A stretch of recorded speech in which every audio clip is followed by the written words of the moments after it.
ആഫ്രിക്കയിലെ ഒരു ഉൾഗ്രാമത്തിലെ ഒരു നീഗ്രോ കുടുംബത്തിലെ ഒരു പെൺകുട്ടിയാണ് ഷോമ റൂമി.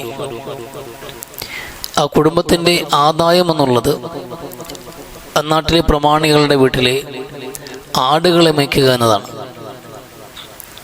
ആ കുടുംബം മുഴുവൻ ആട് മേയ്ക്കുന്ന തൊഴിലേർപ്പെടുമ്പോൾ അവർക്കൊപ്പം ഈ ഷോമ റൂമി എന്ന പെൺകുട്ടിയും ഒപ്പം കൂടാറുണ്ട്. അവളും തൊഴിലെടുത്താണ് ജീവിക്കുന്നത്. വളരെ ദരിദ്രമായ ഒരു അന്തരീക്ഷത്തിൽ ജീവിക്കുന്ന ആ സാഹചര്യത്തിൽ പോലും പഠിക്കണമെന്ന മോഹം ഒരുപാടുള്ളത് കൊണ്ട് ആഴ്ചയിൽ 4 ദിവസവും ആട് മേയ്ക്കാൻ പോവുകയും അതിൽ നിന്ന് കിട്ടുന്ന ചില്ലറ പൈസകൾ കൊണ്ട് അവൾ ബാക്കിയുള്ള 3 ദിവസം സ്കൂളിൽ പോവുകയും ചെയ്യും. സ്കൂൾ കാലഘട്ടം പൂർത്തീകരിക്കാൻ പോകുന്നു. ഉപരിപഠനത്തിന് മുന്നോട്ട് പോകാനുള്ള അതിയായ ആഗ്രഹം അവൾക്കുണ്ട്. അവളുടെ മിടുക്ക്, അവളുടെ കഴിവുമനുസരിച്ച് ആ സ്കൂളിലെ എക്സാം മാന്യമായ മാർക്കോടെ വിജയിക്കുമെന്ന പ്രതീക്ഷയും അവൾക്കുണ്ട്. പരീക്ഷകൾ എഴുതി വെക്കേഷനിലേക്ക് കിടക്കുമ്പോൾ അവധിക്കാലത്ത് കോളേജ് എൻട്രൻസിന് വേണ്ടിയിട്ടുള്ള ശ്രമങ്ങളാണ് അവളുടെ ഭാഗത്തുള്ളത്. എങ്ങനെയും ഉപരിപഠനത്തിന് പോകണമെന്നുള്ള നിലയിൽ അവൾ തയ്യാറെടുത്തു. അതിനുവേണ്ടി അധിക സമയം അവധിക്കാലത്ത് ജോലി ചെയ്യാൻ അവൾ തയ്യാറായി. ആടുമയ്ക്കുന്ന അതേ കുടുംബത്തിൽ, ആ പ്രമാണി കുടുംബത്തിൻ്റെ കൃഷിയിടങ്ങൾ നനയ്ക്കുന്ന ജോലി കൂടി അവൾ ഏറ്റെടുത്തു. അവർക്ക് ഉപരിപഠനം നടത്തണം, പഠിക്കണം, അതാ ഉദ്ദേശം. അതിനുവേണ്ടി അവർ അധികമായി അവർക്ക് നൽകാമെന്ന് പറഞ്ഞ സമ്പാദ്യം, ഒരു കോഴി, കൃഷിയിടം കൂടി നനയ്ക്കുന്ന പക്ഷം ഒരു കോഴി കൂടി നിനക്ക് പ്രതിഫലമായി നൽകാമെന്ന് അവർ ഉറപ്പ് കൊടുത്തു. അവൾ ആ ജോലി ഭംഗിയായി നിർവഹിച്ചു. ഒരു കോഴിയെ അവൾക്ക് കൂലിയായി കൊടുത്തു. ആ കോഴിയെ വിറ്റ് കിട്ടി അവൾക്കൊരു ഷില്ലിങ്ങിൻ്റെ സമ്പാദ്യമുണ്ടായി. തൽക്കാലം എൻട്രൻസ് ഫീസ് കൊടുക്കാൻ അത് മതിയാകും അവൾക്ക്. എൻട്രൻസ് ഫീസ് അടയ്ക്കേണ്ട അവസാന ഡേറ്റിൻ്റെ തലേന്നാൾ അവൾ ആ പൈസ പരിശോധിക്കുമ്പോൾ അത് കാണാനില്ല. വളരെ കഷ്ടപ്പെട്ട് ഒരുപാട് ബുദ്ധിമുട്ടി അവൾ ഉണ്ടാക്കിയ ആ ഷില്ലിങ് അവൾക്ക് നഷ്ടപ്പെട്ടിരിക്കുന്നു. അതുമാത്രമല്ല, അതിയായ ഒരു ആഗ്രഹം, അവൾ ഉപരിപഠനത്തിന് തന്നെ അതൊരു തടസ്സമായി. ആ പൈസ ഇല്ലെങ്കിൽ കാര്യം നടക്കൂല. അന്വേഷിക്കാവുന്നിടത്തേക്ക് അന്വേഷിച്ചു, നോക്കാവുന്നിടത്തെല്ലാം നോക്കി, എന്നിട്ടും കാണുന്നില്ല. വലിയ സങ്കടവും നിരാശയും അവളെ വേട്ടയാടി. അവസാനം മറ്റു മാർഗവും ഇല്ല, എങ്ങനെയായാലും ഇത് കിട്ടിയേ തീരും. ആരോടാ ഇത് പറയുക എന്ന് ഒരുപാട് ആലോചിച്ചു. അവസാനം അവൾ കൊച്ചുകുടിലിൻ്റെ അകത്തേക്ക് കയറി അവളുടെ റൂമിലേക്ക് ചെന്നു. അത് കതവൊക്കെ അടച്ച് അവൾ ഒറ്റയ്ക്ക് ഇരുന്നിട്ട് ദൈവത്തോട് പ്രാർത്ഥിക്കാൻ തുടങ്ങി. അവൾ കണ്ണീരും നിസ്സഹതയും സങ്കടവും ആഗ്രഹവും ഒക്കെ പറഞ്ഞു. ആ പൈസ കിട്ടിയേ പറ്റൂ, അത് എവിടെയാണെന്നറിയില്ല, അത് എവിടെയാണെന്ന് കാണിക്കണമെന്ന് നിരന്തരമായി അവൾ പ്രാർത്ഥിച്ചുകൊണ്ട് ഏതാനും സമയങ്ങൾ കടന്നുപോയി.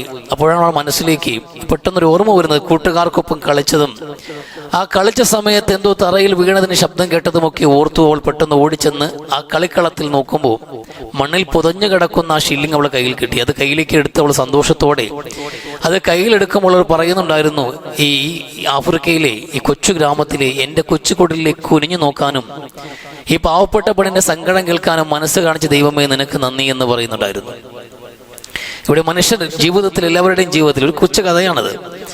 അത് പറഞ്ഞു വന്നാൽ പോയി വിശാലമായി പോയി എന്ന് മാത്രം. പക്ഷെ ഇവിടെ ഈ കുഞ്ഞിൻ്റെ അതേ സാഹചര്യത്തിലൂടെ ജീവിതത്തിൽ പലപ്പോഴും നമ്മൾ കടന്നു പോകുന്ന അവസ്ഥയാണ്.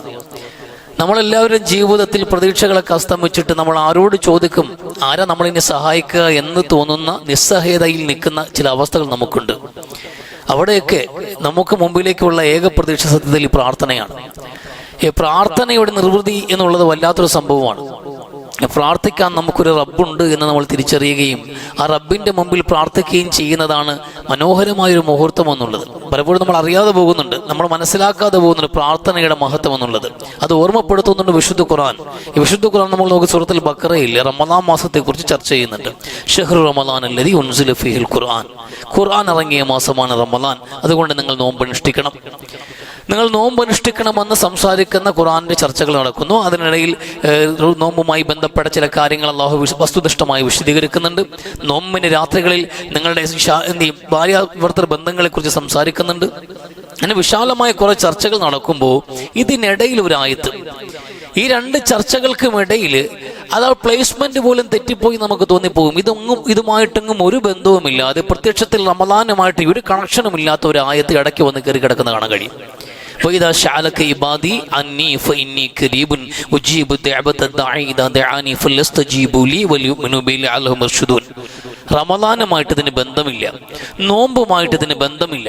എന്നിട്ടും ഈ നോമ്പിന്റെ ചർച്ചയുടെ ഇടയിൽ എന്തുകൊണ്ട് ഈ ആയത്ത് കൊണ്ടുവന്നു? അതിനെ അല്പം കൂടി മാറ്റി വെച്ചിരുന്നെങ്കിൽ ആ ആയത്ത് മാറി നിന്നനെ.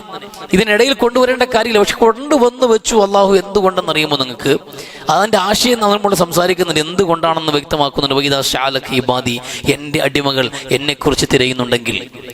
നബിയോട് പറയണം, നബിയെ, എൻ്റെ അടിമകൾ എന്നെക്കുറിച്ച് തിരഞ്ഞു വന്നാൽ, എന്നെക്കുറിച്ച് അന്വേഷിച്ച് തുടങ്ങിയിട്ടുണ്ട് എങ്കിൽ അവരോട് പറയണമെന്ന്. റമദാൻ മാസത്തിലാണ് ഒരു മനുഷ്യൻ ഏറ്റവും നല്ല വീണ്ടും വിചാരം ഉണ്ടാകുന്ന നിമിഷങ്ങൾ റമദാനിലാണ്. റമദാനിൽ പടച്ചവൻ അന്വേഷിക്കാത്ത മനുഷ്യൻ മറ്റൊരവസ്ഥയിൽ അള്ളാഹുവിനെ അന്വേഷിച്ചു കൊള്ളണമെന്നില്ല. റമദാൻ ഒരു മനുഷ്യൻ ഏറ്റവും കൂടുതൽ റബ്ബിലേക്ക് അടുപ്പിക്കുന്ന ദിവസമാണ്. റബ്ബിലേക്ക് മനുഷ്യനെ തിരിച്ചു പിടിക്കുന്ന മാസമാണ് റമദാൻ മാസം എന്നുള്ളത്. റമദാൻ മാസം പതിയെ മെല്ലെ പുരോഗമിക്കുമ്പോൾ, അവൻ വ്രതത്തിലൂടെയും അമലുകളിലൂടെയും സഞ്ചരിക്കുമ്പോൾ സ്വാഭാവികമായിട്ടൊരു മനുഷ്യൻ പടച്ചവനിലേക്ക് തിരിയാൻ തയ്യാറാകും. എൻ്റെ റബ്ബ് എവിടെയെന്ന്, എൻ്റെ റബ്ബ് എവിടെയാണ്, ഞാൻ ഇതുവരെ ചെയ്തു പോയ പാവങ്ങളൊക്കെ ഇറക്കി വെക്കട്ടെ, എൻ്റെ റബ്ബ് എവിടെയെന്ന്, എൻ്റെ പ്രയാസങ്ങളും പ്രതിസന്ധികളും സങ്കടങ്ങളും പറയാൻ എൻ്റെ റബ്ബ് എവിടെയെന്നൊരു മനുഷ്യൻ അന്വേഷിക്കാൻ തുടങ്ങുന്നത് പലപ്പോഴും അവൻ്റെ നിസ്സഹായത അവനെ ബോധ്യപ്പെട്ട് കഴിയുമ്പോഴാണ്. ഒരു മനുഷ്യന്റെ നിസ്സഹായത അവനെ ബോധ്യപ്പെടുത്താൻ ഏറ്റവും ഉദാത്തമായത് വിശന്നിരിക്കുന്ന സന്ദർഭമാണ്, നോമ്പാണ്. റമദാനിലെ ശിക്ഷണത്തിലൂടെ, നോമ്പ് എന്നൊരു വ്രതം എന്ന ശിക്ഷണത്തിലൂടെ ഒരു മനുഷ്യൻ പരുവപ്പെടുത്തി എടുത്തു കഴിയുമ്പോൾ മനുഷ്യൻ സ്വാഭാവികമായി അള്ളാഹുവിനെ അന്വേഷിക്കും. അങ്ങനെ അന്വേഷിച്ചാൽ എന്നാ ഖുർആൻ സംസാരിക്കുന്നത്. അതിൽ നമ്മൾ ആരാ അന്വേഷിച്ചത് എന്ന് നമ്മൾ ആലോചിക്കണം. ഈ മനുഷ്യൻ, സ്വാഭാവികമായ മനുഷ്യൻ അള്ളാഹുവിനെ അന്വേഷിക്കും. അങ്ങനെ അന്വേഷിച്ചാൽ നബിയെ പറഞ്ഞു കൊടുക്ക്. ഇതാണ് നമ്മൾ ആരാ അന്വേഷിച്ചത്? അള്ളാഹുവിനെ. റബ്ബിനെ ആരാ അന്വേഷിച്ചത്?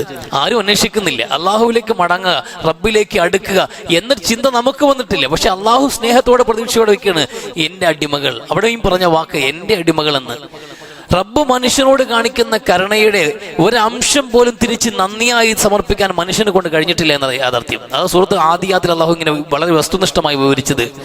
കാല് കടലിൽ തട്ടിച്ച് തീപ്പൊരി പാറിച്ചു കൊണ്ട് കുതിരകള് അതിന്റെ യജമാനനെയും ചുമന്നുകൊണ്ട് മിന്നിത്തിളങ്ങുന്ന വാളുകൾക്കും ആഞ്ഞു വീശുന്ന കുന്തങ്ങൾക്ക് നടുവിലൂടെ തന്റെ യജമാനനെയും ചുമന്നുകൊണ്ട് പാഞ്ഞു പോകുന്ന കുതിരകളെ കൊണ്ട് സത്യമിട്ട് അള്ളാഹു പറഞ്ഞു, ഇന്നൽ ഇൻസാനിൽ റബ്ബിഹി ലകനൂദ്.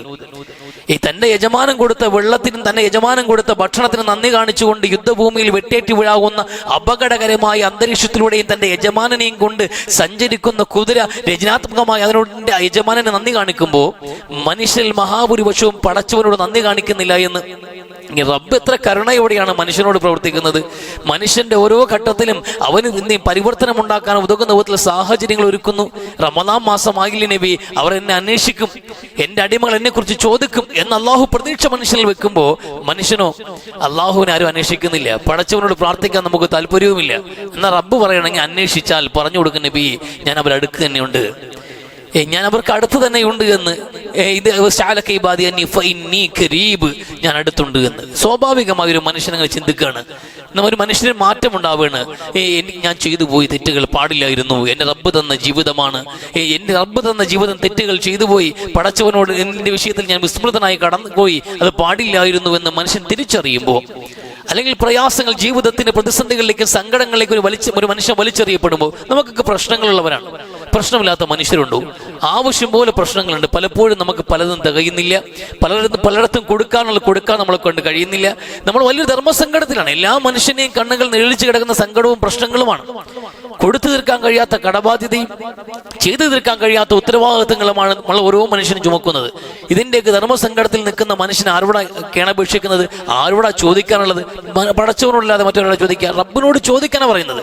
റബ്ബിന്റെ മുമ്പിൽ സങ്കടങ്ങൾ ഇറക്കി വെക്കും. മനുഷ്യരെ ഇറക്കി വെക്കാൻ പറ്റിയ ഏറ്റവും മഹത്തായ സ്ഥലം റബ്ബ് തന്നെയാണ്.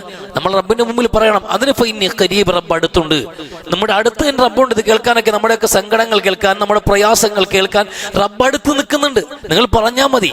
മനുഷ്യന്റെ ഏത് പ്രശ്നവും പരിഹരിക്കാൻ റബ്ബിനെ കൊണ്ടാകും. റബ്ബാണല്ലോ പ്രശ്നങ്ങൾ വെച്ചത്. റബ്ബാണ് നമുക്ക് ജീവിതത്തിൽ ഈ പ്രശ്നങ്ങളും സങ്കടങ്ങളും പരീക്ഷണങ്ങളും നൽകിയിട്ടുള്ളത്. അതൊക്കെ പടച്ചവനെ ഏൽപ്പിക്കാനുള്ള ഒരു മനോഭാവമെങ്കിലും മനുഷ്യനുണ്ടാവണ്ടേ? റസൂല് 3 പേരുടെ കഥ പറയുന്നുണ്ട്. 3 വ്യക്തികളുടെ പ്രശ്നത്തെ കുറിച്ച് പറയുന്നുണ്ട്. 3 വ്യക്തികൾ യാത്ര പോയി, 3 കൂട്ടുകാർ. അവർ യാത്ര പോയിട്ട് യാത്രാമധ്യേ വിശ്രമിക്കാൻ വേണ്ടി ഒരു ഗുഹയ്ക്കകത്ത് താവളം കണ്ടെത്തുന്നുണ്ട്. ഒരു ഗുഹയുടെ അകത്ത് അവർ കയറി സുഖമായി ഉറങ്ങി. ആ ഉറക്കത്തിനിടയിൽ ഒരു മലമുകളിൽ നിന്ന് ഉരുണ്ടു വന്നൊരു പാറക്കൽ വന്ന് ഈ ഗുഹാമുഖം അടയ്ക്കുന്നുണ്ട്. ഗുഹ അടഞ്ഞുപോയി. ഈ പാറ വന്ന് ശക്തമായി ഒരു മർദ്ദത്തോടു കൂടി അടഞ്ഞപ്പോൾ അത് വലിയ ടൈറ്റായി പോയി. ഇവർ ആ ശബ്ദം കേട്ടാണ് ഉണരുന്നത്. ഉണർന്ന് എഴുന്നേറ്റ് നോക്കുമ്പോൾ ഗുഹാമുഖം അടഞ്ഞിരിക്കുന്നു. നമുക്ക് ഇറങ്ങി വന്നത് അകത്ത് കയറിയതുപോലെ പുറത്തു കിടക്കാൻ കഴിയില്ല എന്ന് അവർക്ക് മനസ്സിലായി. എങ്ങനെയും ഈ പാറക്കല്ല് തള്ളി മാറ്റണം. അവർ 3 പേരും അവരെ കൊണ്ട് കഴിവിന്റെ പരമാവധി ശക്തി ഊർജ്ജം സംഭരിച്ചുകൊണ്ട് തള്ളി നീക്കാൻ ശ്രമിച്ചു. നീങ്ങുന്നില്ല. അവർ ഒറ്റയ്ക്കും കൂട്ടായും ഒരുപാട് മണിക്കൂറുകൾ പരിശ്രമിച്ചു. നടക്കുന്നില്ല. ആ ഗുഹയ്ക്കകത്ത് അവർ പെട്ടുപോയി. പുറത്തു കിടക്കാൻ നിവൃത്തിയിൽ ജീവിതത്തിൽ വന്നു കയറുന്ന ചില പാറക്കല്ലുകൾ എങ്ങനെയാണ്? നമ്മുടെയൊക്കെ ജീവിതത്തിൽ വരുന്ന വലിയ ധർമ്മസങ്കടമാണ്, പ്രശ്നങ്ങളാണിത്. ആ പ്രശ്നങ്ങളാണ് അവരുടെ മുമ്പിൽ ഉണ്ടായത്. ഈ പാറക്കലിന്റെ രൂപത്തിൽ ഈ പ്രശ്നത്തിന്റെ പുറത്തു കിടക്കാൻ അവരുടെ മുമ്പിൽ മാർഗമില്ല. ഇതെങ്ങനെയാണ് പുറത്തു കിടക്കുക? ഭൗതികമായ എല്ലാ ശേഷികളും അവർ ഉപയോഗിച്ച് നോക്കി ഒന്നും നടക്കുന്നില്ല. ഇനി ഒറ്റ മാർഗമേ ഉള്ളൂ, പടച്ചവനോട് പ്രാർത്ഥിക്കുക. റബ്ബിനോട് ഓരോ മനുഷ്യനും പ്രാർത്ഥിക്കാൻ തുടങ്ങി. ഈ 3 പേരും ഓരോരുത്തരും അവർ ജീവിതത്തിൽ ചെയ്ത ഓരോ നന്മകളും എടുത്ത് റബ്ബിന്റെ മുമ്പിൽ വെച്ചിട്ട് അല്ലാഹുവേ സഹായിക്കണം. ഈ പാറക്കല്ല് നമ്മളുടെ തടസ്സമായി നിൽക്കുന്ന, നമ്മുടെ ജീവിതത്തിന് പോലും തടസ്സമായി നിൽക്കുന്ന ഈ പാറക്കല്ലിനെ ഈ ഗുഹാമുഖത്ത് നിന്ന് നീക്കണേ അല്ലാഹുവേ എന്ന് ഓരോ മനുഷ്യനും പ്രാർത്ഥിച്ചു. വലിയ സംഭവമാണത്. ഓരോരുത്തരും അവരുടെ ജീവിതത്തിൽ ചെയ്ത നന്മകൾ അല്ലാഹുവിന്റെ മുമ്പിലേക്ക് വെച്ചിട്ട് പ്രാർത്ഥിക്കുന്നു. ആ പ്രാർത്ഥനകൾ ഓരോരുത്തരും പൂർത്തിയാകുമ്പോൾ അല്ലാഹുവിന്റെ തീരുമാനം എന്ന പോലെ ഈ പാറക്കല്ല് നീങ്ങിക്കൊണ്ടിരുന്നു. അപ്പോഴും ഒരാൾക്ക് ഇറങ്ങാൻ കഴിയില്ല. ഒരാൾ പ്രാർത്ഥന പൂർത്തിയാകുമ്പോൾ ഒരു മനുഷ്യന് പുറത്തു കിടക്കാൻ കഴിയാത്ത വിധം ചെറിയൊരു ചലനമുണ്ട് പാറക്കല്ലിന്. രണ്ടാമത്തെ മനുഷ്യന്റെ പ്രാർത്ഥനയും പൂർത്തിയായപ്പോൾ അല്പം കൂടി വിടവുണ്ടായി. 3ാമത്തെ മനുഷ്യന്റെ പ്രാർത്ഥനയും പൂർത്തിയായപ്പോൾ ഒരാൾക്ക് സുഖമായി പുറത്തു കിടക്കാവുന്ന വിധം ഗുഹാമുഖത്തൊരു വാതിൽ രൂപപ്പെട്ടു. അവർ പുറത്തു കടന്നു. 3 മനുഷ്യരുടെ പ്രാർത്ഥനയാണത്. റബ്ബിനോട് പ്രാർത്ഥിച്ചിട്ടാണ് അവർ പുറത്തു കിടക്കുന്നത്. ഇത് മനുഷ്യന് മുമ്പിലേക്ക് റസൂല് വെക്കുന്നുണ്ട്. അല്ലാഹുവിന് റസൂല് കഴിഞ്ഞുപോയ കാലഘട്ടത്തിലെ മനുഷ്യർ അവരെ ധർമ്മസങ്കടങ്ങൾ ഉണ്ടാകുമ്പോൾ, പ്രശ്നങ്ങളും സങ്കീർണതകളും കടന്നു പോകേണ്ടി വരുമ്പോൾ പടച്ചവന്റെ മുമ്പിൽ അഭയം പ്രാപിച്ച് ചരിത്രം പഠിപ്പിച്ചതെന്നറിയുമോ? നമ്മൾ അതുപോലെ നിൽക്കാൻ വേണ്ടിയാ. നമ്മുടെ ആവശ്യങ്ങൾ വരുമ്പോൾ, നമ്മുടെ പ്രശ്നങ്ങൾ വരുമ്പോൾ അത് റബ്ബിന്റെ മുമ്പിലേക്ക് വെക്കാൻ ഈ അല്ലാഹുവിൻ റസൂലിന്റെ പള്ളിയിലേക്ക് ഒരു മനുഷ്യൻ വന്ന് അസമയത്ത് വന്ന് വിഷണ്ണനായി ദുഃഖിതനായിരിക്കുന്ന കാഴ്ച കണ്ടു പുണ്യ നബി സല്ലല്ലാഹു അലൈഹി വസല്ലമ. അയാളെ കണ്ടപ്പോൾ തന്നെ മനസ്സിലായി അയാൾക്ക് എന്ത് പ്രശ്നമുണ്ട് എന്ന്. കൊടുത്തു തീർക്കാൻ കഴിയാത്തൊരു കടബാധ്യതയിൽ പെട്ടുപോയിട്ട് അതിന്റെ സങ്കടം കാരണം വന്നു നിൽക്കുന്ന മനുഷ്യനോട് റസൂൽ പറഞ്ഞു, എന്നാ നീ പ്രാർത്ഥിക്ക്, നീ വന്നിരുന്നിട്ട് കാര്യമില്ല. അല്ലാഹുമ്മ ഇന്നി അഊദു ബിക മിനൽ ഹമ്മി വൽ ഹുസ്ൻ വഅഊദു ബിക മിനൽ അജ്സി വൽ കസൽ വഅഊദു ബിക മിനൽ ജുബ്നി വൽ ബുഖൽ വഅഊദു ബിക മിൻ ഗലബത്തി ദൈനി വകഹരി റിജാൽ. നീ പ്രാർത്ഥന പതിവാക്ക്. നിന്റെ പ്രശ്നം എന്താണെങ്കിലും അല്ലാഹു പരിഹരിക്കുമെന്ന് പുണ്യ നബി സല്ലല്ലാഹു അലൈഹി വസല്ലം പഠിച്ചു വെക്കേണ്ട പ്രാർത്ഥനയാണ്. പഠിച്ചു വെക്കേണ്ട പ്രാർത്ഥനയാണ്. എത്ര വലിയ സാമ്പത്തിക ബാധ്യതയാണെങ്കിലും ഈ നമ്മുടെ ജീവിതത്തിൽ ഉണ്ടാകുന്ന വിഷാദം, അത് പ്രാർത്ഥന പോലും നോക്കൂ. വിഷാദത്തിൽ നിന്ന് അല്ലാഹുവിനോട് കാവൽ ചോദിക്കുകയാണ്. ഡിപ്രഷൻ നമുക്കുണ്ടാകാതിരിക്കാൻ വേണ്ടി ഉത്കണ്ഠ, ഹമ്മ് ഹുസ്ൻ എന്ന് പറഞ്ഞാൽ 2 തരം ദുഃഖങ്ങളാണ്. ഭാവിയെ കുറിച്ചുള്ള ദുഃഖമാണ് ഹം എന്നുള്ളത്. ഹുസ്ൻ കഴിഞ്ഞുപോയ കാലഘട്ടത്തിന്റെ വേദനകളെ കുറിച്ചുള്ള ഓർമ്മകളാണ് ഹുസ്ൻ എന്നുള്ളത്. അപ്പൊ പോയ കാലത്തിന്റെ സങ്കടങ്ങളും വരാനിരിക്കുന്ന ധർമ്മസങ്കടങ്ങളും ഈ 2നെയും മറന്നേക്കാൻ, ഈ 2ൽ നിന്ന് മോചനം നൽകണേ അല്ലാഹുവേ എന്ന് പടച്ചവനോട് പ്രാർത്ഥിക്കുക. ജുബനിൽ നിന്ന്, ബുഖലിൽ നിന്ന്, ഭീരുത്വത്തിൽ നിന്നും ലുബ്ധതയിൽ നിന്നും അല്ലാഹുവിനോട് കാവൽ ചോദിക്കുകയാണ്. മടിയിൽ നിന്നും ഭീരുത്വത്തിൽ നിന്നും അല്ലാഹുവിനോട് കാവൽ ചോദിക്കുകയാണ്. ഇതൊക്കെ കാവൽ ചോദിക്കുന്ന ഈ പ്രാർത്ഥനയിൽ പോലും വലിയ ആശയം ഉൾക്കൊള്ളുന്നുണ്ട്. ഈ പ്രാർത്ഥന ജീവിതത്തിൽ പതിവാക്കി നോക്ക്. നിങ്ങൾ അല്ലാഹുവിനോട് പറഞ്ഞു നോക്ക്. നിങ്ങളുടെ പ്രയാസങ്ങൾ അല്ലാഹു ദൂരീകരിക്കും. പുണ്യ നബി സല്ലല്ലാഹു അലൈഹി വസല്ലമ നമ്മൾ സങ്കടങ്ങളൊക്കെ അല്ലാഹുവിനോട് പറയേണ്ട വിഷയമാണ്. റബ്ബിനോട് പറയൂ മനുഷ്യരെ. വിശുദ്ധ ഖുർആൻ സൂറത്തുൽ ഫുർഖാന്റെ അവസാന ഭാഗത്ത് ഒരു ആയത്തുണ്ട്. നിങ്ങൾ പ്രാർത്ഥിക്കുന്നവരല്ല എങ്കിൽ നിങ്ങൾ പരിഗണിക്കുക പോലുമില്ല നിങ്ങൾ റബ്ബ്. നിങ്ങൾ പ്രാർത്ഥിക്കുന്നവരല്ല എങ്കിൽ നിങ്ങൾ പരിഗണിക്കാൻ പോലും റബ്ബ് തയ്യാറാകില്ല എന്ന് വിശുദ്ധ ഖുർആൻ. മനുഷ്യനെ പടച്ചവൻ പരിഗണിക്കുന്ന ഒറ്റ കാരണം കൊണ്ട് അവൻ പ്രാർത്ഥിക്കുന്നവൻ എന്നുള്ളത്. നമ്മൾ അല്ലാഹുവിനോട് കാര്യങ്ങൾ പറയുക, കേണപേക്ഷിക്കുക. മസ്അലത്ത ചോദ്യമാണ് റബ്ബിന്റെ മുമ്പിലേക്ക് ഒരു മനുഷ്യൻ കൈകൾ നീട്ടി തന്റെ നിസ്സഹായത ബോധ്യപ്പെടുത്തുമ്പോഴാണ് അലിവ് തോന്നുക നമുക്ക്. നമ്മൾ ഈ കഴിഞ്ഞ ജുമാ കഴിഞ്ഞ് നമ്മൾ പുറത്തിറങ്ങുമ്പോൾ പതിവില്ലാത്ത വിധം ഒരാൾക്കൂട്ടം ഉണ്ടായിരുന്നു. പതിവില്ലാത്ത വിധം ആൾക്കാർ എന്ത് ചെയ്യുന്നുണ്ട് ഇവിടെ കളക്ഷന് വേണ്ടിയിട്ട്, അവരുടെ നിസ്സഹായത പറയാൻ വേണ്ടിയിട്ട്. പലപ്പോഴും വലിയ പ്രോത്സാഹിപ്പിക്കപ്പെടാവുന്ന ഒരു കാര്യമല്ല യാചന എന്നുള്ളത്. ഒരിക്കലും യാചന ഏത് സാഹചര്യത്തിലും നമ്മൾ മനുഷ്യന്റെ മുമ്പിൽ, സൃഷ്ടികളുടെ മുമ്പിൽ കൈനീട്ടി നിൽക്കേണ്ടി വരിക എന്നുള്ളത് വലിയ ഗതികേടാണ്, വലിയ നിന്ദതയാണ്. അതുമില്ലാത്തൊരു അവസ്ഥയാണ്. അത് ഒരിക്കലും അത് പ്രോത്സാഹിപ്പിക്കപ്പെടാവുന്ന സംഗതിയില്ല. മനുഷ്യർ നമുക്ക് ചുറ്റും അങ്ങനെ കൈനീട്ടി നിൽക്കേണ്ട ഗതികേട് ഉണ്ടായിട്ടുണ്ട് എങ്കിൽ സമൂഹത്തിന്റെ വീഴ്ചയാണത്. ഏതൊരു കുടുംബത്തിൽപ്പെട്ട ആൾക്കാരാണല്ലോ, ഏതൊരു സാഹചര്യത്തിലാണെങ്കിലും വല്ലവന്റെയും മുമ്പിൽ കൈനീട്ടി നിൽക്കേണ്ട ഗതികേടിലേക്ക് ഒരു വ്യക്തി എത്തിപ്പെടുന്നുണ്ടെങ്കിൽ അയാൾക്കൊരു കുടുംബം ഉണ്ടാവുമല്ലോ, അയാൾ പ്രതിനിധീകരിക്കുന്ന ഒരു മഹലുണ്ടാകുമല്ലോ, അയാൾ ചുറ്റുമുള്ള ഒരു നാട്ടുകാരുണ്ടാവുമല്ലോ. ഈ നാട്ടുകാരും വീട്ടുകാരും കുടുംബക്കാരും മഹല്ലുകാരും എല്ലാം കൈമലത്തിയിട്ട് ഒരു കത്തെഴുതി കൊടുത്തു വിട്ടിട്ട് നാട് നിങ്ങളെ പിരിക്കാൻ വേണ്ടി പെർമിഷൻ കൊടുക്കുന്നതും ഇസ്ലാമിന്റെ സംവിധാനമല്ല. അങ്ങനെ ഒരാൾ ഉണ്ടാകാതിരിക്കാൻ വേണ്ടി ഇസ്ലാം സിസ്റ്റമാറ്റിക്കലി സക്കാത്ത് പഠിപ്പിച്ചത്. അത് അവന്റെ അവകാശമാണ് കൊടുക്കാൻ. ഒരാളുടെ ബാധ്യതയും പ്രശ്നവും കണക്കാക്കിയ സക്കാത്ത് കൊടുക്കാനുള്ളത്. 1,00,000 രൂപയുടെ ബാധ്യതയുണ്ട്, 1,00,000 രൂപയുടെ ആവശ്യമുള്ള ഒരാൾക്ക് സക്കാത്തിന്റെ ഒരു വിഹിതം 500 രൂപ ആരെങ്കിലും എവിടെന്നെങ്കിലും വീതിച്ചെടുത്ത് കൊടുത്തിട്ട് അവന്റെ പ്രശ്നങ്ങൾ അവിടെ തീരുമെന്ന് കണക്കാക്കാൻ പാടില്ല. അത് സ്റ്റഡി ചെയ്ത് പഠിച്ച് മനസ്സിലാക്കിയിട്ട് സംയുക്തമായി ഒരു ഒരു മുസ്ലിം സംഘം ഏർപ്പെട്ടുകൊണ്ട് അവർ സക്കാത്തിന്റെ വിഹിതങ്ങൾ എല്ലാം എടുത്തിട്ട് ഒരാളെ പ്രശ്നം തീർക്കാൻ, ഒരാൾക്കൊരു അതിജീവനം ഉണ്ടാക്കാൻ അതൊക്കെ കഴിയണം. അപ്പോഴേ സക്കാത്ത് വിജയിക്കുള്ളൂ. പക്ഷെ ഞാൻ പറഞ്ഞു വരുന്ന പോയിന്റ് അതല്ല. നമ്മൾ ഇവിടെ അവസ്ഥയാണ്. ഇവിടെ ഇറങ്ങുമ്പോഴുള്ള ആൾക്കാർ അവരുടെ പ്രശ്നങ്ങൾ ഓരോരുത്തരും കൈനീട്ടിക്കൊണ്ട് നിന്നിട്ട് അവർ നിസ്സഹത പറയണ്. ആ നിസ്സഹത പറഞ്ഞിട്ട് എനിക്ക് ഒരു ബുദ്ധിമുട്ടാണ്, എനിക്ക് ചികിത്സ വേണം, അതുകൊണ്ട് സഹായിക്കണം എന്നൊരാൾ പറയുന്ന ആ നിസ്സഹതയും ആ കണ്ണിൽ കാണുന്ന ദുഃഖവും കണ്ടിട്ട് പല ആൾക്കാരും നമുക്ക് കൊടുത്തു പോവുകയാണ്. നമ്മൾ ദാനം ചെയ്തു പോവുകയാണ്. ഒരു മനുഷ്യൻ അവന്റെ നിസ്സഹായത നമ്മളോട് പറയുമ്പോൾ നമുക്കത്ര അലിവുണ്ട് എങ്കിൽ റബ്ബിന്റെ മുമ്പിൽ ഒരു മനുഷ്യൻ കൈകൾ നീട്ടിയിട്ട് അള്ളാഹുവേ എന്റെ പ്രശ്നം നീ പരിഹരിക്കണേ എന്ന് പ്രാർത്ഥിച്ചാൽ നമ്മളെക്കാൾ കരുണ റഹ്മത്ത് എന്ന് നമുക്കുണ്ടായ അലിവും കരുണയും ആർദ്രതയും പോലും അള്ളാഹുവിന്റെ സൃഷ്ടിയാണ്. പടച്ചവൻ കാരുണ്യം എന്ന സൃഷ്ടി അള്ളാഹുവിൻ്റെതാണ്. അതിന് 99% പടച്ചവന്റെ പക്കൽ അവശേഷിക്കുന്നു. ആകെ ഒരേ ഒരു ശതമാനം മാത്രമാണ് അള്ളാഹു വിതരണം ചെയ്തിട്ടുള്ളത്. ആദം നബി അലൈഹി ഇസ്ലാം തുടങ്ങിയിട്ട് അവസാന മനുഷ്യൻ വരെയുള്ള കാരുണ്യവും സ്നേഹവും ആ ഒരു അംശത്തിൽപ്പെട്ടതാണ്. സൃഷ്ടികൾക്കിടയിൽ വീതിക്കപ്പെട്ടതെല്ലാം ആ ഒരു ആട്ടിന്റെ തള്ളയ്ക്ക് അതിന്റെ കുഞ്ഞിനോടുള്ള കരുതലും സ്നേഹവും ഈ ഒരു അംശത്തിൽപ്പെട്ടതാണ്. ബാക്കി 99% കാരുണ്യം അള്ളാഹുവിന്റെ പക്കലാണ്. അത്രമേൽ കരുണവാനായ അള്ളാഹു സുബ്ഹാനഹു വ തആലയോട് നമ്മൾ കൈനീട്ടി അർത്ഥിക്കുമ്പോൾ അള്ളാഹു നമ്മൾ കനിയില്ലേ, നമ്മൾ അലിയില്ലേ, അള്ളാഹു നമുക്ക് ആവോളം നൽകാൻ തയ്യാറാകും. അതാണ് പ്രാർത്ഥന എന്നുള്ളത്. റബ്ബിന്റെ മുമ്പിൽ മനുഷ്യൻ പ്രാർത്ഥിക്കുന്ന നിമിഷങ്ങൾ ഏറ്റവും മനോഹരമാണ്. പടച്ചവൻ പ്രതീക്ഷിക്കുന്നുണ്ട് എന്ന് ജീവിതത്തിൽ എന്നൊരു ആയത്തുണ്ട്. അതിന്റെ പ്രയോഗം നോക്കും. ഫിറു ഇലല്ലാഹ് എന്ന്, അള്ളാഹുവിലേക്ക് വിരണ്ടോടാൻ. ഈ ഫിർ എന്ന് പറഞ്ഞാൽ തന്നെ ഒരു വസ്തുവിൽ നിന്നെ ഭയന്നിട്ട് നമ്മൾ ഓടുമ്പോഴാണ് ഫിറ എന്ന വാക്ക് ഉപയോഗിക്കുന്നത്.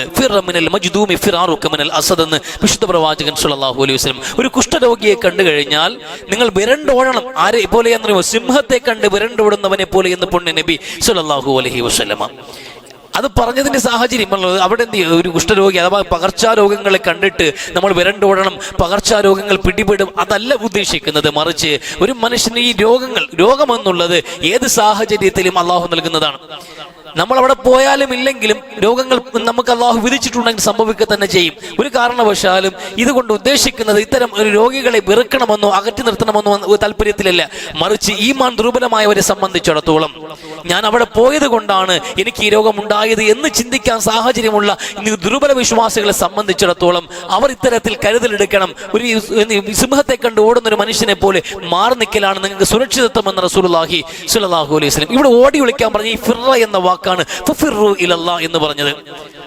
അപ്പൊ നമ്മൾ ജീവിതത്തിന്റെ ഏത് പ്രതിസന്ധികളും പ്രശ്നങ്ങളിലും നമ്മൾ അതിൽ നിന്ന് ഓടുക, തിന്മകളിൽ നിന്ന് ഓടുക. അതല്ലെങ്കിൽ നമ്മൾ ജീവിതത്തിന്റെ സങ്കടങ്ങളിൽ നിന്ന് ഓടുക, പ്രയാസങ്ങളിൽ നിന്ന് ഓടുക. എങ്ങോട്ട് ഓടേണ്ടത്? അള്ളാഹുവിലേക്ക്.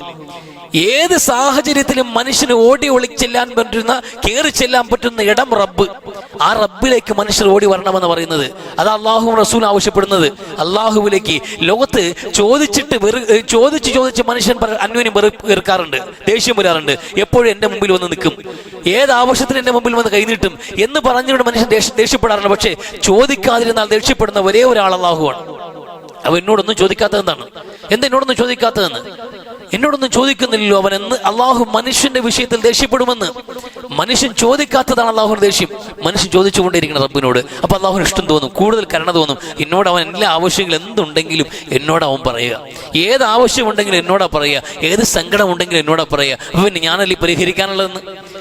ഞാനല്ലേ പരിഹരിക്കാനുള്ളത് എന്ന് അള്ളാഹു തന്നെ തീരുമാനിക്കാണ്. ഈ പ്രാർത്ഥന എന്ന് പറയുമ്പോൾ നമ്മൾ ഈ പറയുമ്പോൾ സഡൻ സ്വിച്ചിട്ടാണ് ഫാൻ കറങ്ങുന്ന ഒരു അവസ്ഥയിൽ നമ്മൾ ഒരു ആവശ്യം പറയുന്നു, അപ്പം തന്നെ നടപ്പിലാക്കി നൽകുക. ആ പരിപാടിയും കൊണ്ടാവില്ല. അങ്ങനെയാണെങ്കിൽ പലസ്തീനിൽ ഈ അവസ്ഥ തുടരില്ലായിരുന്നല്ലോ. പലസ്തീൻ മക്കളുടെ വിഷയത്തിൽ ഈ അവസ്ഥ തുടരുമായിരുന്നില്ല. പക്ഷെ ശരിക്കും പ്രാർത്ഥന എന്ന് പറയുമ്പോൾ അള്ളാഹു സ്വീകരിക്കുന്നതിന് ഒരു സ്വഭാവവും ശൈലിയുണ്ട്. നമ്മൾ നീ അള്ളാഹുവിനോട് ആവശ്യപ്പെടുകയാണ്, അള്ളാഹു എനിക്കിത് നൽകണമെന്ന് ആവശ്യപ്പെടുമ്പോൾ നമുക്കിത് ഹൈറാണോ, നമുക്ക് ഇപ്പൊ തന്നെ നൽകേണ്ടതുണ്ടോ എന്ന് അള്ളാഹുവിന്റെ പരിഗണനയുള്ള കാര്യമാണ്. റബ്ബ് വിചാരിക്കുന്നത് ഇവന് ഏറ്റവും ഉത്തമമായ സമയത്ത് കൊടുക്കാം, ഇതല്ല ഈ സമയത്തല്ല കൊടുക്കേണ്ടത്, ഇവൻ അല്പം കൂടി നല്ല നിലയിൽ അതിന്റെ ഈ കാര്യം അവന് സാധിച്ചു കൊടുക്കേണ്ടതുണ്ട് എന്ന നിലയിൽ പെൻഡിങ്ങിൽ വെക്കാം.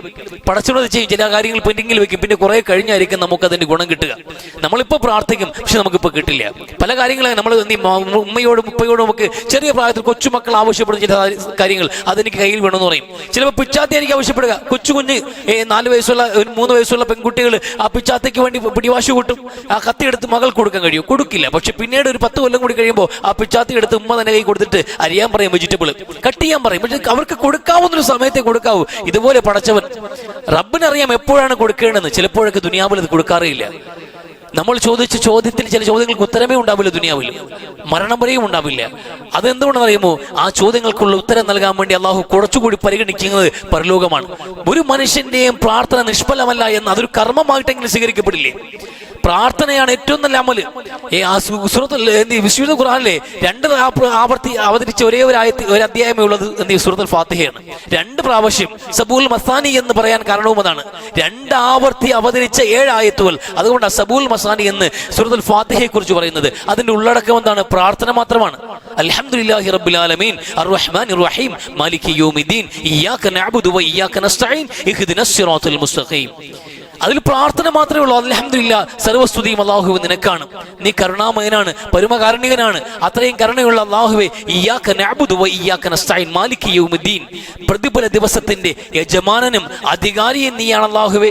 അതുകൊണ്ട് ഇഹ്ദിനസ് സിറാത്തുൽ മുസ്തഖീം, നീ നമ്മുടെ നേരായ പാതയിലേക്ക് നയിക്കണം. സിറാത്തുൽ മുസ്തഖീമിലേക്ക് നീ നമുക്ക് വെളിച്ചം കാണിക്കണേ അല്ലാഹുവേ. സിറാത്തല്ലദീന അൻഅംത അലൈഹിം ഗൈറിൽ മഗ്ദൂബി അലൈഹിം വലദ്ദാലിൻ. ഇതാ നമ്മൾ ഓതി വെക്കുന്നത്. അല്ലാഹുവേ, നീ അനുഗ്രഹിച്ച സന്മാർഗികളായ സമൂഹമുണ്ടല്ലോ, അവർ കടന്നുപോയി അതേ സൽപാന്താവിലേക്ക് നമ്മളെയും ചേർക്കണേ അല്ലാ. നമുക്ക് ഹിദായത്ത് നൽകണം. അല്ലാതെ നിന്റെ കോപത്തിനിരയായവരും വഴിതെറ്റിപ്പോയവരുടെയും വഴികളിലല്ല, അല്ലാത്ത നേരായ വഴിയുണ്ട്, നീ അനുഗ്രഹിച്ചവരുടെ വഴി, ആ വഴിയിലേക്ക് നമ്മളെയും അടുപ്പിക്കണേ എന്ന പ്രാർത്ഥനയാണ് സൂറത്തുൽ ഫാത്തിഹ എന്നുള്ളത്. ആ പ്രാർത്ഥന നമ്മൾ പഠിപ്പിക്കുന്നത് 5 നേരം നമസ്കരിക്കുമ്പോൾ ഈ പ്രാർത്ഥന ഇവിടെയാണ് നമ്മൾ നമസ്കാരം പൂർത്തിയാക്കുന്നത്, ഓരോ റക്അത്തിലും. അതാ ഈ നമസ്കാരം പ്രാർത്ഥനയാണ്. ആ പ്രാർത്ഥനയാണ് അള്ളാഹു നടപ്പിലാക്കാൻ ആവശ്യപ്പെടുന്നത്. ജീവിതത്തിലുടനീളം അള്ളാഹുവിനെ വിളിക്കാൻ കഴിയണം. അങ്ങനെ പ്രാർത്ഥിക്കാൻ വേണ്ടി മനുഷ്യ ഇറങ്ങുമ്പോൾ എനിക്ക് ചോദിക്കണം, എന്റെ കാര്യങ്ങൾ പറയണം, എന്റെ സങ്കടം പറയണം, ചെയ്തു കൂട്ടിയ പാവങ്ങളൊക്കെ ഏറ്റി പറയണമെന്നൊരു വീണ്ടും വിചാരം മനുഷ്യന് റമദാൻ കൊണ്ടുവരാൻ സാധ്യതയേറെ. ആയതുകൊണ്ടാണ് ഖുർആൻ പറഞ്ഞത്, നബി അങ്ങനെ അവർ വിചാരം ഉണ്ടാകുമ്പോൾ പറയണം ഞാൻ അടുത്തുണ്ട് എന്ന്. പലപ്പോഴും മനുഷ്യന് സങ്കടം വരും, അവന് പ്രയാസങ്ങൾ വരുമ്പോൾ, അല്ലെങ്കിൽ വലിയ ആഗ്രഹങ്ങളും ലക്ഷ്യപൂർത്തീകരണത്തിന് വേണ്ടി പുറപ്പെടുമ്പോൾ മനുഷ്യൻ എന്ത് ചെയ്യണം? ദൈവത്തെ ഏൽപ്പിക്കണം എന്നൊരു തോന്നലുണ്ടാകും. എല്ലാ മനുഷ്യർക്കും ഉണ്ടാകും, എല്ലാ ജാതിക്കാരനും ഉണ്ടാകും. ജാതി മതഭേദമന്യം മനുഷ്യൻ എന്ത് ചെയ്യും? ഇതൊരു ദൈവത്തെ ഏൽപ്പിക്കണമെന്ന് ചിന്തയുണ്ടാകും. നമുക്കൊക്കെ ഉണ്ടാവാറുണ്ട്. പലപ്പോഴും നമ്മളെ ആൾക്കാരുമൊക്കെ ഗൾഫിലേക്ക് പോവുകയാണ്, ആദ്യമായിട്ട് ഗൾഫിൽ പോകുന്നൊരു ജോലിക്ക് പോവുകയാണ്, അല്ലെങ്കിൽ വലിയൊരു പ്രശ്നത്തിലാണ്, അല്ലെങ്കിൽ വൈഫിന്റെ ഡെലിവറിക്ക് പോവുകയാണ്. അപ്പോഴൊക്കെ നമുക്ക് ദൈവത്തെ ഏൽപ്പിക്കണം, നമ്മളെ കൈ നിൽക്കൂല. അപ്പൊ അതുകൊണ്ട് നമ്മൾ എന്ത് ചെയ്യും? നമ്മൾ പെട്ടെന്ന് കാണുന്ന ദൈവം നമുക്ക് ഒരു കാണിക്ക വഞ്ചിയിൽ ഇടുന്ന കാണിക്കയുടെ പൈസയും അവിടെ കാണുന്ന പ്രതിഷ്ഠയുമായിരിക്കും. ചിലപ്പോൾ മക്ബറയായിരിക്കും. ഒരു മക്ബറയുടെ മുമ്പിലെ കാണിക്കയിലേക്ക് പൈസ ഇട്ട് അവിടെ ഒരുപോലെ എന്ത് ചെയ്യും? ഒരു പാളയംതുടം നേർച്ചയാക്കി ഒരു പട്ടുമിട്ട് മൂടിയിട്ട് നമ്മളെ കാര്യം അവിടെ ഏൽപ്പിച്ചിട്ട് പോകും. എങ്ങനെ അബദ്ധം പണയാതിരിക്കാൻ വേണ്ടി ഏതെങ്കിലും പ്രതിഷ്ഠയുടെ മുമ്പിൽ കാണിക്ക ഇട്ടിട്ട് പ്രാർത്ഥനകൾ അവിടെ സമർപ്പിക്കേണ്ടവരല്ല നിങ്ങൾ. നിങ്ങൾക്ക് ദൈവത്തെ കണ്ടാലേ നിങ്ങൾക്ക് കാര്യങ്ങൾ തീരുമാനിക്കാൻ കഴിയുള്ളൂ. നിങ്ങൾക്ക് എന്തെങ്കിലും ഒരു രൂപത്തെ കണ്ടിട്ട് ആ പ്രതിഷ്ഠയുടെ മുമ്പിൽ, അല്ലെങ്കിൽ ഒരു വിഗ്രഹത്തിന്റെ മുമ്പിൽ, ഒരു ഖബറിന്റെ മുമ്പിൽ കാണിക്ക ഇട്ടിട്ട് കാര്യങ്ങൾ ഏൽപ്പിക്കുമ്പോൾ ഒരു ധന്യത, ആരെയും മുമ്പിൽ നമ്മുടെ കാര്യങ്ങൾ ഏൽപ്പിച്ചതുപോലെ ഒരു തോന്നൽ, അത് അബദ്ധമാണ്. അപ്പൊ ഇനി ഖരീബ്, അതിനേക്കാൾ അടുത്ത് ഞാനുണ്ടായിരുന്നല്ലോ എന്ന്. നിങ്ങൾ അത്രയും ദൂരം വണ്ടി ഓടിച്ചു പോയിട്ട് ഒരു കാണിക്ക ഇട്ടിട്ട് അവിടെ കാര്യങ്ങൾ ഏൽപ്പിച്ചു പോകുന്നതിനേക്കാൾ അടുത്ത് ഞാനുണ്ടായിരുന്നല്ലോ എന്ന് റബ്ബ്. ആ റബ്ബാണ് പറയുന്നത്. ഖുർആൻ പറയുന്നത്, നിങ്ങൾ അന്വേഷിച്ചിറങ്ങിയാൽ റസൂൽ വൈകണ്ട അവരോട് പറഞ്ഞു, എന്നോട് ചോദിച്ചാൽ ഉത്തരം കൊടുക്കാൻ ഞാൻ അടുത്തുണ്ട് എന്ന്. അതാ ഖുർആൻ പറയും, എന്നോട് ചോദിക്കുന്ന പക്ഷം അവന് ഉത്തരം കൊടുക്കാൻ ഞാൻ അവൻ അടുത്ത് തന്നെ ഉണ്ട് എന്ന് പറഞ്ഞു കൊടുക്കുന്ന നബി. ദൂരത്തല്ല, അങ്ങ് ദൂരത്തെങ്ങുമല്ല. സഹാബത്ത് ചോദിച്ചു, നബി ഞങ്ങൾ ഉറക്കെ വിളിക്കണോ, അത് പതിയെ പറഞ്ഞാൽ മതിയോന്ന്. റബ്ബ് അങ്ങ് ദൂരെയാണ് ഇരിക്കുന്നെങ്കിൽ നമ്മൾ ഉറക്കെ പറയണമല്ലോ നമ്മുടെ പ്രശ്നങ്ങൾ. നമ്മൾ ഉറക്കെ വിളിക്കണോ, അതെ നമ്മൾ പതിയെ പറഞ്ഞാൽ മതിയോ എന്ന് അള്ളാഹുവിന് അതിനുകൂടി മറുപടി പറഞ്ഞ വാക്കുകളാണ്.